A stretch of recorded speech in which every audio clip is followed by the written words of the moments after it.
Hey everybody, thanks for tuning in to Build and Breathe. My name is Nick and this is my co-host Cory. We are both entrepreneurs and professionals in two very different fields.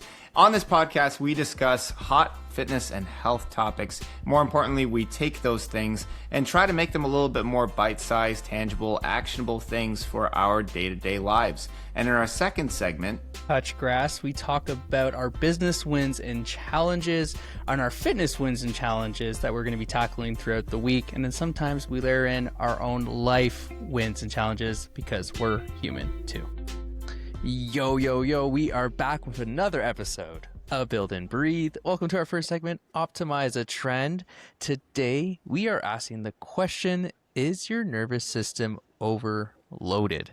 And I think I can relate to this one a bunch, because if you ever feel just like wired, but also tired, you're exhausted, you can't shut your brain off, or, you feel like you go do a workout, but your mind is still busy as well too. Like there's just like a sense of this like mental and physical nervous system overload, but you don't know how to approach it. Have you felt that way too? yeah, or like when you overdose. Have you ever had like one too many energy drinks thinking it was going to fix it and you're like still tired, but your Yep. body is twitching, Yep. but you are still tired? Yep. Yeah, totally. I had one recently, like really, really recently, over the last couple of weeks. Last week, I had an audition that led to two callbacks, that led to a chemistry read, that led to a network review. It was down to me and another person, and it Yep. was the largest role I've ever been considered for, and it was also like the highest pressure cooker situation. Like the second callback, like the director was just out to break me, and he just wanted to see. In the best I possible think, way. yeah, in the best possible way. But I think he was like testing range, adaptability, and honestly whether I could just handle pressure. Yep. And I did get past that point, so I'm very proud of myself for the fact that I did in fact get the green light after that. Unfortunately, they went the other way. But Oh, all of the results of that was like after the chemistry read was done and I was told it's getting sent to network for approval. I was so drained, and like the next day was just a monochromatic time and space. It was just, yep. I woke up, I didn't want to think about anything. I did my tasks and I did my work, and it was not enthusiastic. I ate and I didn't really want to eat too much or too little. Everything was just the most monochromatic I could possibly make. And I Yep. knew I didn't go work out that day because I knew that that feeling on the verge of like, if I do this, I might get sick. Yep. Yep. That's sort of also one of the signs. But yeah, totally. I experienced it this past week. It happens to the best of us.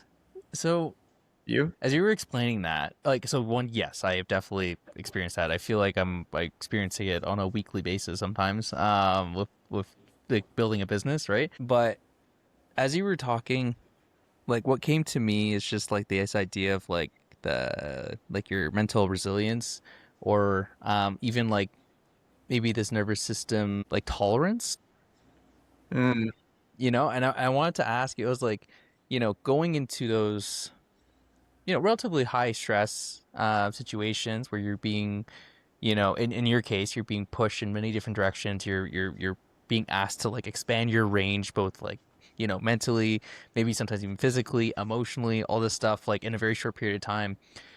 I feel like you have pretty good tolerance and resilience to take that on. What are some things that, like, how have you built that resilience yourself? Have you thought about oh this man. before? I can speak on it from so many different levels. In terms of like, I'm not gonna make this an interview about me, but like I came from a fighting background, right? And that was like physical and psychological resilience from a toughness perspective. When I Right. got into acting, oh no, before that, when I got into talk shows, there was also like an intellectual and a vocal standpoint where it's like no matter what. I remember one time I did a live broadcast and I had a crazy fever. I was on way too much Advil. I was just trying to get through, and I remember I finished the broadcast, stepped backstage, and just fell, collapsed, and I fell asleep for an hour, and then I Oh, woke up and I damn. managed to drive home. But you know what I mean. So there's a performance aspect where you just can't let off, Right. and film honestly sort of leveled that up even more where it's very hard to describe, but like there's intellectual because you have to speak the business. So like for example in the callbacks we're talking about strategic ways of how to manage this character, how to manage this story, how to build this movie out, and all of that is happening. That's what I would characterize as business because I'm just speaking normally to a director about the work.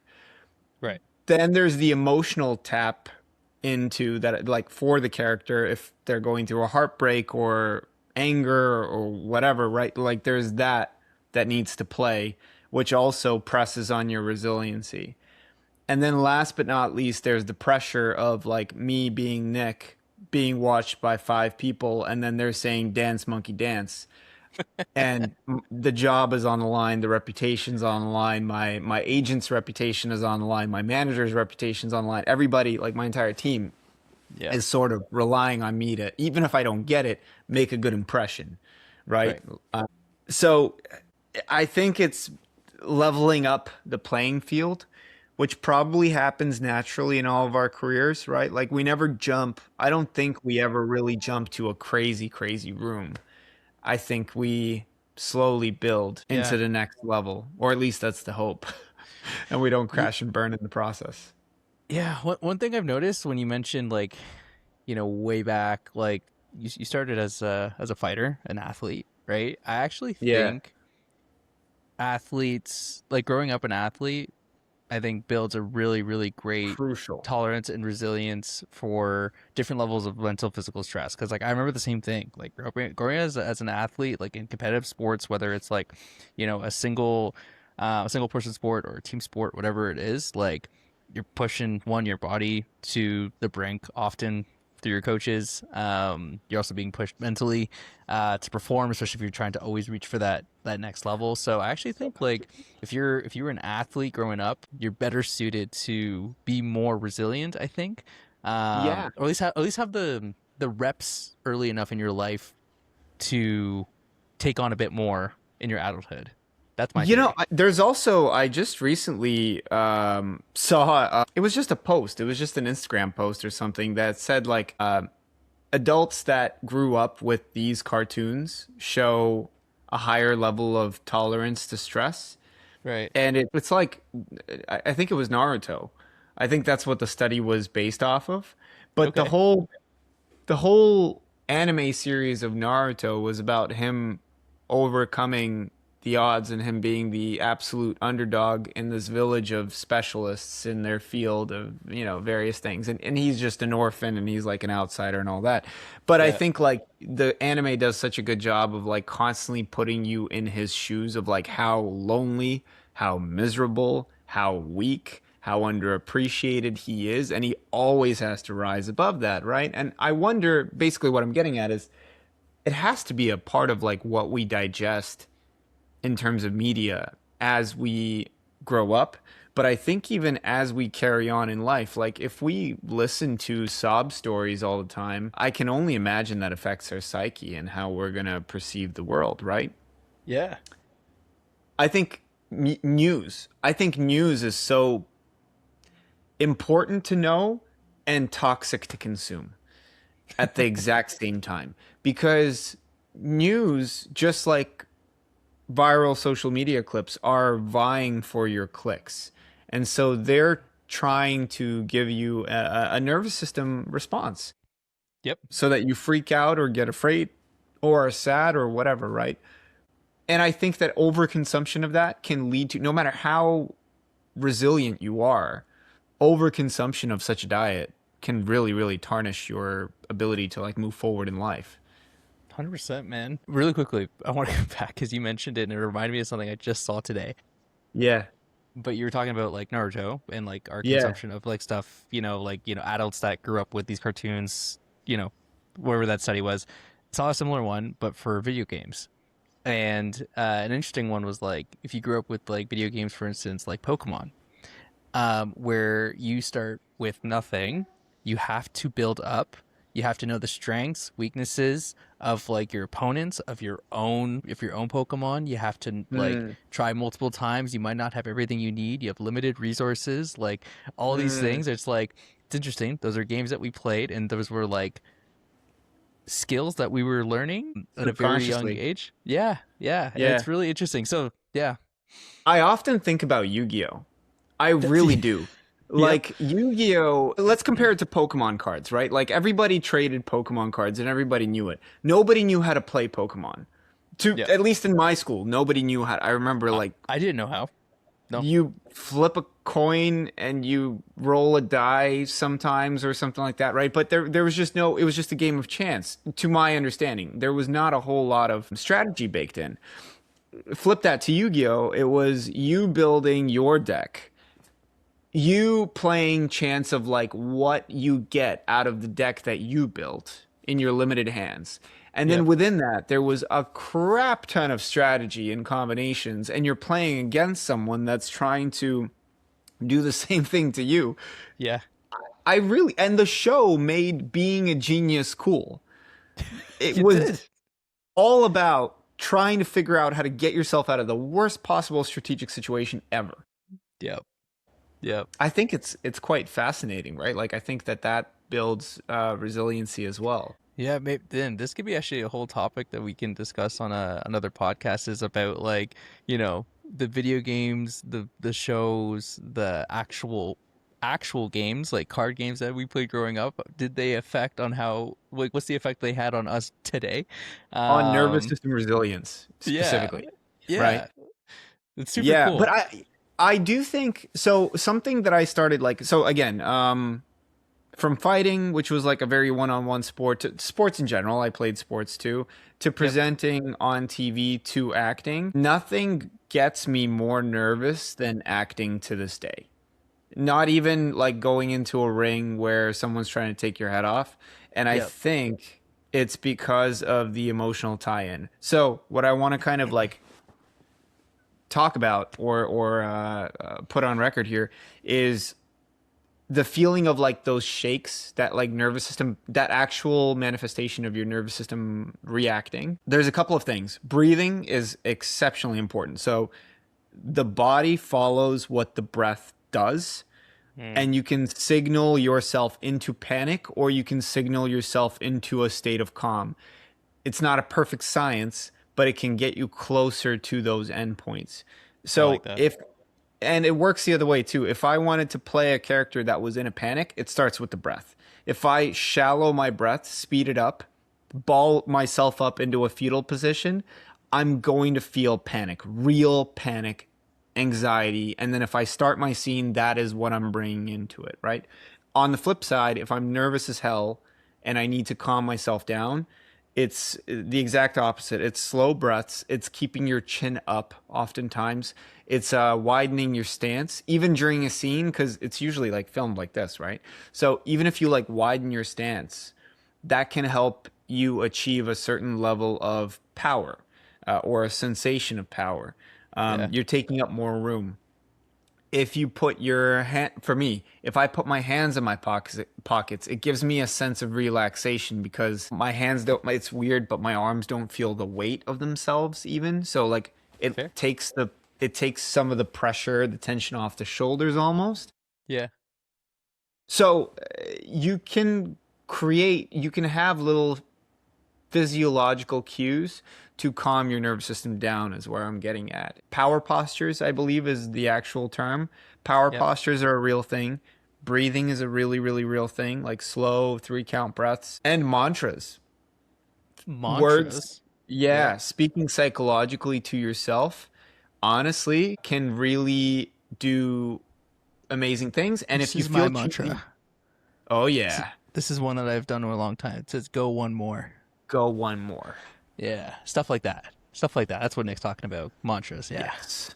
That sounds like a good Friday night to me. It has many applications. Many applications, yes. Yeah. Yeah. Sometimes down to just three. Yeah. But But many nonetheless. yeah, so mantras. Oh, yeah, yeah. So if you feel cheesy doing a mantra, though, I've also found finding a song that has a key phrase that you really, when you get like just goosebumps when you Yep. listen, when you really listen to a song, and it's usually a very passionate artist, Yep. And I think if you haven't found that, you're listening to the wrong music for yourself. Like, really, I think that you need to find an artist that speaks to you like that. But in one of those auditions, I think the first callback, I was a nervous wreck and I started playing the Say it. song like I'm a cowboy baby, like I'm a cowboy baby, and it had nothing to do with the mantra. It was just like this whole slick attitude Right. that, and I remember I was doing a power stance, breathing slow, and listening to that song and just like breathing with it. The confidence was literally building in that moment. Like I was just things were oozing, firing. yeah, marinating myself in the confidence, yeah. I But like that, man. it did the job. It did the job enough in a very high pressure situation, right? I was still nervous. I was still a little bit shook up on the first couple of takes, but Yeah. it brought me down to say 15% where I could manage it versus when, when it was coming up, it was like at a 90, 95. Like I was like, do I have to pee? Do I have to poo? Do I have to vomit? I don't know. Like, I don't know what. Everything is feeling Yeah. like, yeah. I'm going to pass out. No, I'm going to jump. I don't know. Like, yeah. Well, man, But those are really good ones. I like those as like they're not preventative. They are like a little bit reactive to the emotion. But I really like those. totally. Like the music one's a big one. It's like anything that will elicit the reaction that you're trying to get. Like I have all sorts of songs and music. It might not even like you said, it might not even be the mantra. It's just like the song itself is like exuding something within you, right? Whatever you need in that moment, whether it's confidence, whether it's just excitement or just getting pumped up, like, whatever that might be. Like I used to do it all the time with like hockey or before, for you, maybe before a match, like you're listening to songs that like are pumping you up or putting you in a state that is like you're going to perform at your best. Right. Which is a different, that's an interesting point though, because if you pump up, you're adding load to your nervous system, right? It's true. So Yes. it's almost now we're getting into something else. Like, at what point do you perform at your best? Right. Mm. So there is a probably, and maybe this is a moving target too, but if you're too low in terms of your nervous system stimulus, you're sleepy. But if Yep. you're too high, you're anxious. So Yeah. somewhere in there is a sweet spot, and perhaps it's based on what you're trying to do. Like if I was, I don't know, speaking to accountants, I don't know that I'd want to be amped up. I think that Yeah. I wouldn't be heard. They would ignore me. So I would have to try to ride the stimulus curve a little bit low, right? I would probably listen to what I was listening to, the whole like I'm a cowboy baby or something like that, versus Yeah. I don't know, Crazy Train Right. as an Yeah. example, right? Yeah. I like it. I like it. And then maybe we should spend a couple minutes here and we can wrap up this segment, but like we can maybe talk about I'm going to go back to your example, your personal anecdote here. Like the next day, you said was a very monotone day for you. You didn't work out, we kind of had just like a very flat day. I try to think about for myself like when I have a very high I don't want to keep saying high stress, but just like a high nervous system overload.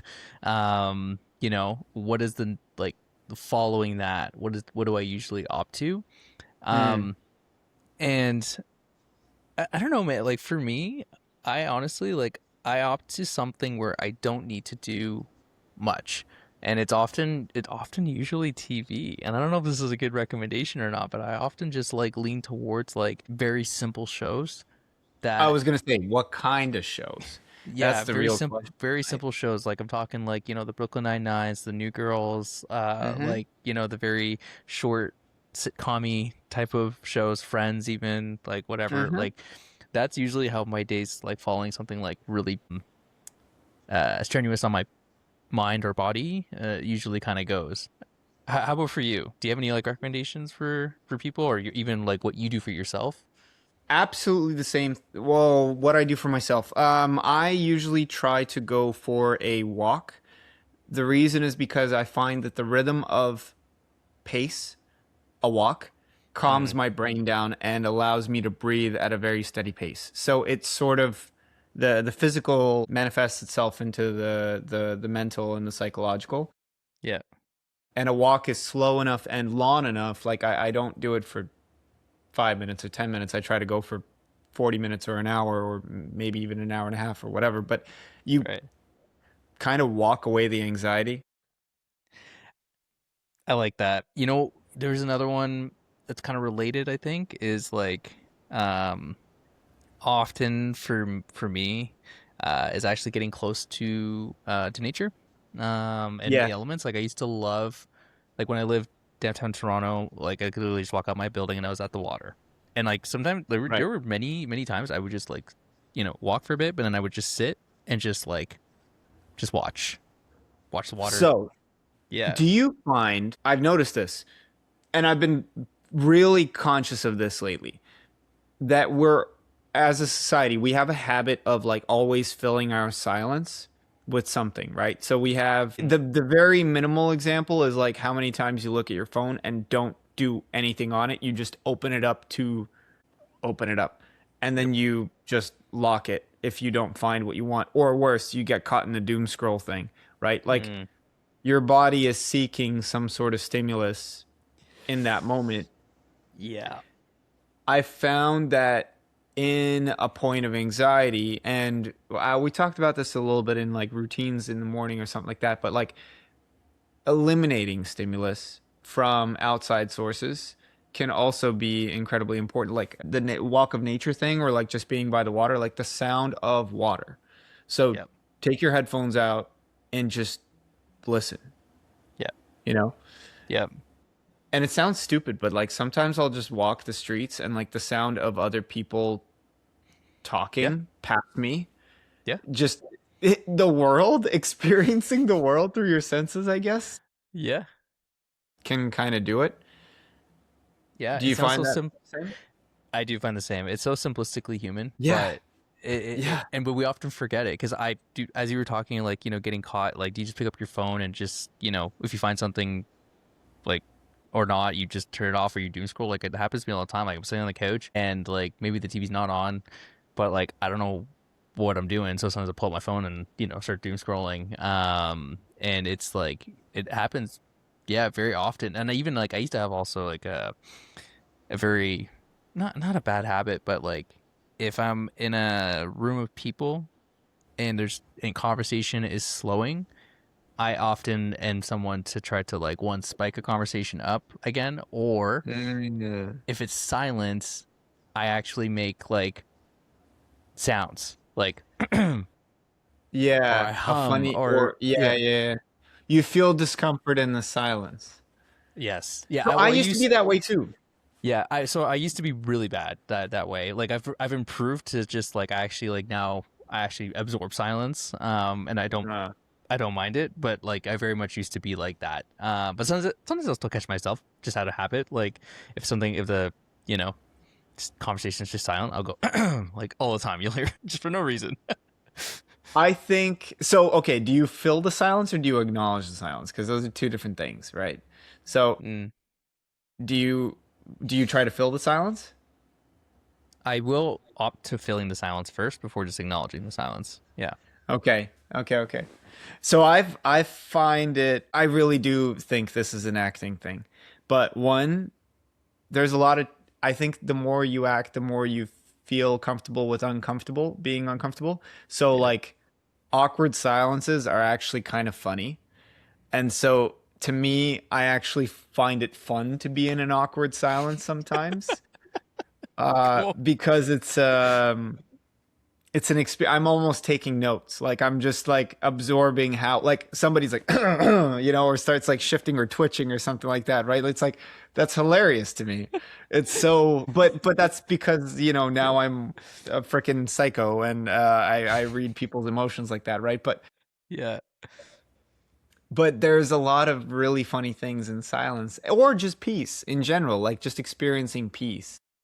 Yeah. And I used to hate eye contact because it could lead to an emotional moment like this, right? As an Mm. example, like people can fall into an awkward silence when they finally connect because there's Okay. nothing really to be said.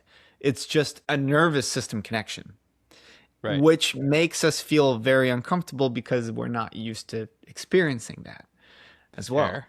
right? Fair. Fair. I really don't know where I'm going with this point. I'm just talking now as far as like what I've experienced.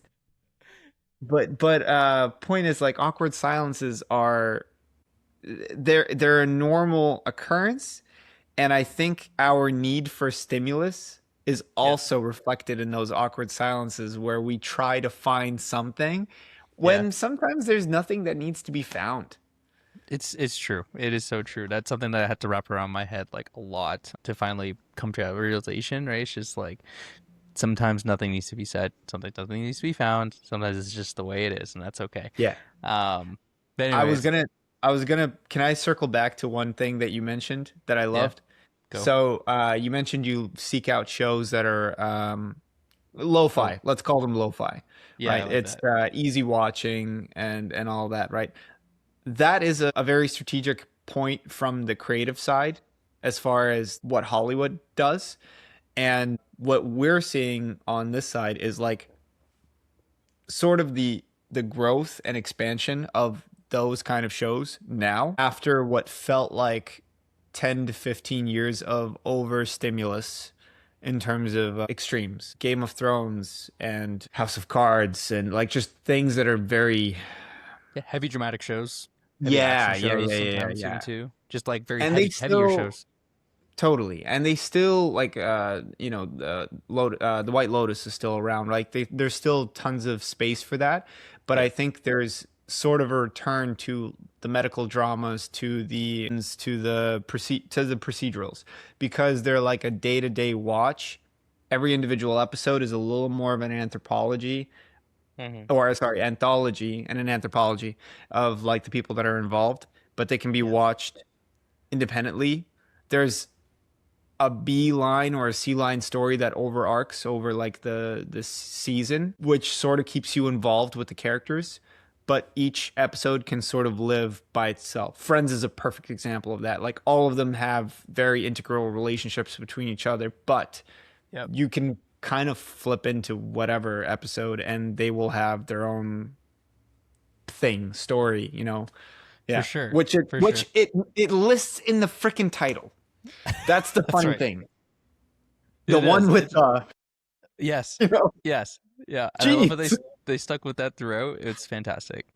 Cool, man. Well, I think we've come around like to so many different things here and talking about like neural wellness and nervous system overload. So hopefully people picked out like a couple of things here that might be useful. We'll probably maybe dive in a bit deeper, like in some future episodes about a Yeah. couple of these topics more specifically. But I think like the stuff you mentioned around like breath work, even the power stances, music, as like preemptively towards like those moments that are gonna cause overload, and then Yeah. afterwards like these like lo-fi shows or whatever that might be, going for a walk, being with Shows, nature, like all those stuff are nature. super useful.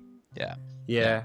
All right, everybody. We're going to move on to our second segment, which is Touch Grass, where Corey and I are going to reflect on our wins as far as fitness. And in terms of business, we're also going to reflect on our challenges and share those with the world. And God, hopefully we've learned something from our challenges or, taken notes. Sometimes we offer each other something as well. We just talk through and live a little bit.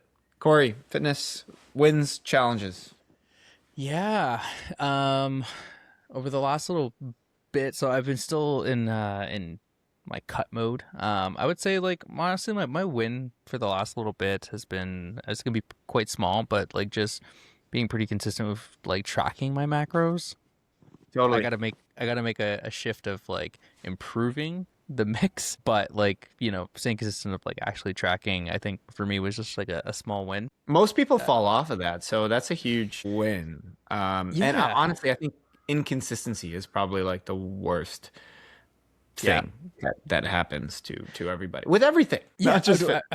Absolutely, absolutely. Yeah. So I'm gonna keep on that. So that one's good. Challenge, fitness wise, just been um honestly like a motivation. I think I'm in this Mm, path now where it's like I need to lean on the standard and consistency of like having that habit just built. Because my motivation lately has been like down. Usually I head to the gym in the morning. I've been going like kind of later in the day now, where it's like I know for a fact that that's not where my zone of energy lives for working out. mm, It's in the mornings, and if I don't do it, there's a high chance of it not happening later in the day. So like I know this about myself, and so yeah. Anyways, that's just like a challenge I'm dealing with. I've dealt with it in the past before. It's just like motivation fades. It goes up and down. So I just need to lean on my ability to just like I have that habit. I have that standard. Just like do it even if you don't feel like it type of vibe. So I feel like if I can chime in,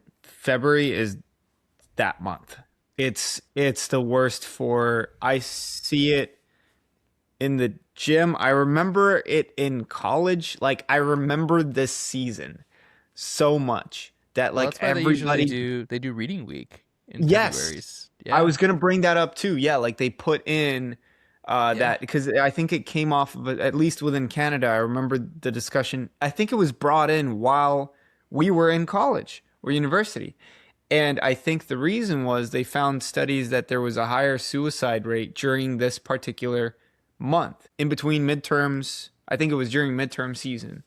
And with obviously the harsher winters and the shorter days and all of that pent up pressure, yeah, it obviously, they found a link between that and poor psychological health, right? So, yeah, yeah, man. Yeah. So it's just yeah. So I think that's the challenge for me right now. It's just like um staying consistent even if I'm not feeling like it. stay on Which no routine. Yeah. yeah, stay on routine. Which is no problem. Like I said, like it's kind of being in that mental that headspace. It's like I've dealt with this in the past. And so yeah. Do you find that, because remember when we were talking, like we sort of set up, like you're on a 3 day split right now where you're just working out, you're just lifting heavy stuff 3 days a week. Yeah. In hindsight now, do you feel like that was a good decision given the season now? Right? Like, do Hmm. you find that three is easy to maintain, or would you want more right now? My gut leans to more would be maybe better. Being is like it's funny. So I want to answer this question in two ways because like you asked if like is three feeling easy, and truthfully three is not feeling easy, and which is weird because it's like that's my minimum. That this is like my Hmm. minimum, and it shouldn't feel harder than it is because I go back and I'm like I used to do like 5 7 days a week like during the same time period like last year, and I was like totally fine. But so that's why I'm thinking like almost maybe like doing more helps build that like daily standard of just like going. Routine. Yeah, Yeah. yeah. And so I feel like maybe for me, like I don't know, just like this is like on the spot self reflection, like thinking maybe three is not enough to keep that routine. Maybe it's Hmm. four, maybe it's five. Like I don't know, but it likely is more, because three is like you can almost like. And I've often seen myself doing this. Like I'll have one workout at the beginning of the week, and then I won't feel like it for a couple days. And then I'll do one, and then and Uh, maybe two like piled up at the end of the week, right? And it's like this really like Psychological unbalanced. flexibility. Yeah. Yeah, yeah. So I think adding more would put me in a situation where I have no choice because there's only so many days in a week, right? So that's kind of where my mind goes. Yeah. Do you not think that adding the cardio in fills that, like it needs to be lifting for you? Like what is it's not just physical activity for you because technically you have the physical activity like Yeah. benchmark, right? Because you have those tokens.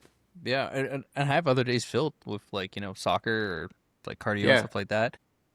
But if lifting is what I need, then I need more lifting days for me to build that Hmm. habit. Like I do feel like I'm on this like edge of like three is almost detrimental. Hmm. So I don't know. Sometimes it does need to be lifting. There's something about me like just going into the gym that um I don't know, it does something in here for me. Yeah. You need So a place to I do go. need a place, and maybe this is like maybe the solution actually partially is like going to the gym for cardio because often I'll just opt for like I'll go for a big hike and like knock off some of those cardio units, and that will be what I do, and those are fine as well. But like I always had for like the last like 2 years a place, Yeah. and Yeah, yeah. yeah, and so I think part of my weeks now is just kind of like I don't have that place Hmm. in some of my days. To, Yeah, to be honest, I thought that's what you were gonna do with your cardio. Uh go. Yeah. yeah, yeah, yeah. When you said like, "Oh, can I hike one of these times?" I'm like, "Yeah, sure." I mean, but that was the alternative, not the dominant.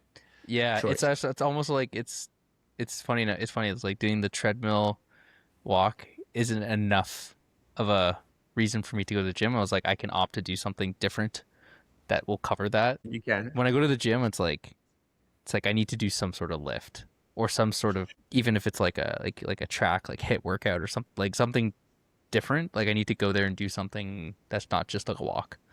Yeah. Sure. Yeah, yeah, yeah. I Yeah, I get don't that. know. That's a tough Yeah. one. Okay, so Yeah. we'll put in 3 more days for you. Sounds good. How about you, man? Fitness goals or wins and challenges for the week? Fitness goals, wins, challenges. I think my strength has been pretty good. I'm pretty Okay. happy with my strength overall. So I think consistency as well from me Nice. has been pretty good. Yeah, what to say about fitness? Are you still Fitness cutting? for me was what? Are you still cutting? I am done now. I need to decide what to do next Gotcha. Nice. because the thing that I was cutting for has now passed officially. So where do I take it from here? I haven't decided yet. I haven't cleaned that up yet. Like I shared earlier, like the stress on the nervous system has been a lot as of late. So Yeah.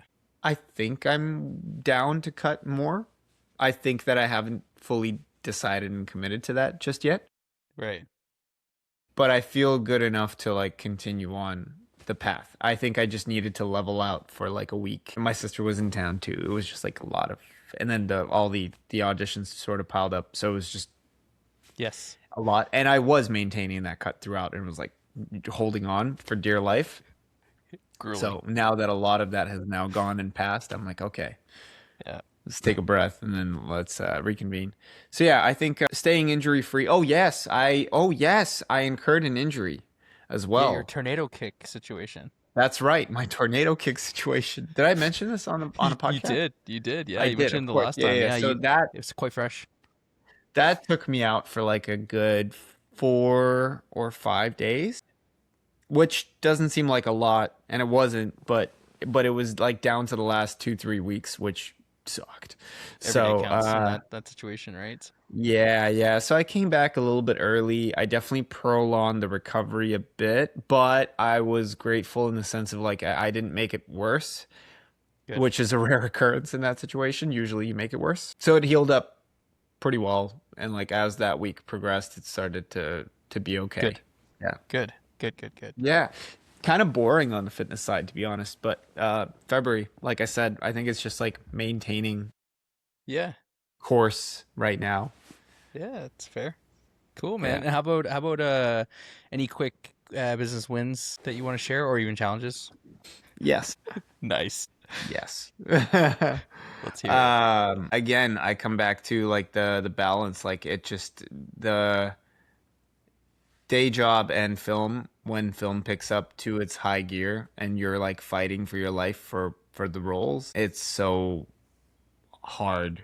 And all these things that we talked about with the nervous system, right? To then sit down with the 2 hours you have to spare in the week Yep. and strap into like sales organization and stuff is really tough. Yeah, I think the biggest challenge again is just to set up systems during the downtime of film when these waves don't kick in because that switch needs to happen. I come back to it again, you know. And it's a constant reminder and I guess that's a good thing, right? But Yep. it's a good reminder as to why you need to go in this direction Yep. because this, you know. Yeah, that is my biggest Fair. challenge. How about you? Yeah, the last little bit, like it's been busy. Like I mean, we've kind of heard it the last little while. Like I've had a lot of travel, and but I would say like, there's a lot of great stuff happening.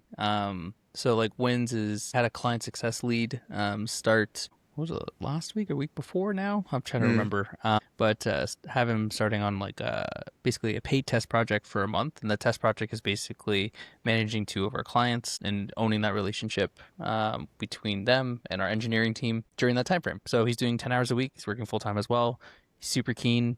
He's been like on it, communicating very well. And the win for that is that like it takes a lot off my plate. And this is that's just good. like it's just the beginning. It's like, I went from being in all those client meetings, and now those specifically the ones he's taking over, like I don't have to be in those anymore.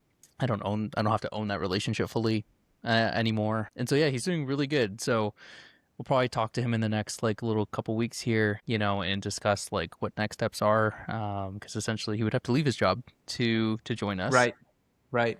and then take on every other client in our portfolio. So, but anyways, it's going really well. And then the team likes him. And then we had another software engineer start as well too, which is super, super sweet. So yeah, like good wins there. I think the challenges, what have the challenges been? The challenges have been like trying to get back to like sales and business development. I've been in the business so much that I have slowed down on like growing Growth. the business. Yeah. Yeah, even though like yeah, because like very quickly, like in a matter of like 4 or 5 months, like I basically booked like all the revenue we needed for the whole year. Right. And now it's like it's been trying to get out of that almost like maintenance mode and go like Mm, put my foot on the gas pedal again. mm. And that's partially why we're hiring the way we're hiring, and so I can have space to go do that stuff again. But that's kind of been the challenge, is getting back into that, because like I could easily just be like, booked all the revenue I said I was going to book this year, Take some wash time off. Yeah, yeah, and move on, right, and just focus on yeah. delivering. But then like you're going to run into a situation where it's like, well, you need to now continue booking the revenue. And if our goal was 1.5 million, like what can I do to maybe make it 5 instead, Yeah. right? Because I still have a ton of time left in our fiscal year to go do that, right? So Sure. yeah, that's my I challenge. actually, that sort of reminded me to something that I'm on the acting side. There's something that I'm going through, like in terms of the growth setup and stuff too. So I have an episode coming out of a show that I shot in September. Blue skies. That Blue Skies. Yeah. So it's coming out. So, and I'm going to do a watch party, which is fun. Oh yeah, But whenever sick. you Yeah, get new footage, there's a whole rebranding cycle that takes place, right? And I've sort of been on calls with my entire team. So I have my agent in Canada, agent in LA, and then manager in LA. And yep. I'm looking at restructuring my team potentially. So I actually I'm interviewing an agent next week, a Cool. Canadian agent next week, and I'm seeing it's at a bigger agency. It's one that I was attracted to like 4 years ago, and that door was not open to me at that time. The resume Right. wasn't there. I just needed to do my work. It wasn't ready for it. Now it seems like the door is open, and I'm seeing how that fits with everything. And I just honestly, I just need to talk it through and see what their thoughts are, what their specialization is, Yep. what their direction might be. And then the hard part is I need to figure out how to juggle it between all the different professionals. So I might have to like shift everyone's position around to make it work. Right. But this is sort of the cool, this to me is one of the cool parts. It's like setting up your chessboard a little bit for the next stage Yeah. and the next level, and to better support that next level. So that's kind of fun. So to your point of like the growth thing, I need to get back into growth mindset on the film side while auditions are not taking all of my time away. It's like, let's figure out the behind the scenes thing and make sure everybody's working the right way. And it kind of points to when you were first talking about like building the systems, like when you're talking about sales and stuff like that as well Yes. too. The whole point, like what I'm going through right now, is a realization for me. It's like, how do I make sure I don't get back into that The maintenance cycle. mode, Totally. right? And Totally. so it's like, how do you set it up now so that you don't have to fall back to that and like Absolutely. retreat your ability to grow, right? So, because yeah, if the goal is like you want to stay on sales and business development or whatever it might be, then like you need to find a way that you can always just do that and Yep. nothing else. Yeah. So cool, man. Splitting time, man. Splitting time. The fun things. Thank you for listening to this week's episode of Build and Breathe. If you'd like to reach out to myself or Nick, our socials will be in the description below, but please like, subscribe, and share this with anyone you think would enjoy the episode as well too. Otherwise, we will see you next week in another episode of Build and Breathe.